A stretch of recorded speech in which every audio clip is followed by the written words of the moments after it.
Taste the Daily. Kovai மாவட்டம் கவுண்டம்பாளையம் தொகுதிக்குட்பட்ட துடியலூர் பிரிவில் சரவணம்பட்டி பகுதியில் உயர்மட்ட பாலம் கட்ட நடவடிக்கை எடுக்க வேண்டும் என அதிமுக சட்டமன்ற உறுப்பினர் அருண்குமார் வலியுறுத்தியுள்ளார். சட்டப்பேரவையில் வினாக்கள் விடைகள் நேரத்தில் பேசிய கவுண்டம்பாளையம் சட்டமன்ற உறுப்பினர் அருண்குமார், சரவணம்பட்டி பகுதியில் ஐடி கம்பெனிகள் இருப்பதால் அடிக்கடி போக்குவரத்து நெரிசல் ஏற்படுவதாகவும் இதனால் பொதுமக்கள் பெரிதும் சிரமப்படுவதாகவும் தெரிவித்தார். மேலும் சரவணம்பட்டி பகுதியில் உயர்மட்ட பாலம் கட்ட ஏற்கனவே டெண்டர் கோரப்பட்ட நிலையில் உடனடியாக பாலம் கட்டுவதற்கு நடவடிக்கை எடுக்க வேண்டும் என சட்டமன்ற உறுப்பினர் அருண்குமார் வலியுறுத்தினார்.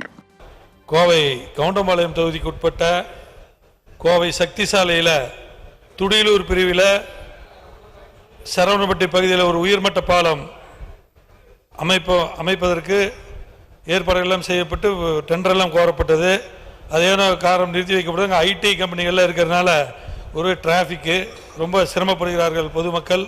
அந்த ஐடி கம்பெனிக்கு வேலை செய்கிறவங்கெல்லாம் இதை உடனே இந்த பாலம் கட்டுவதற்கு ஏற்பாடு செய்தால் இருக்கும். அதனுடைய நிலை என்ன என்பதை தங்கள் வாயிலாக அறிய விரும்புகிறேன்.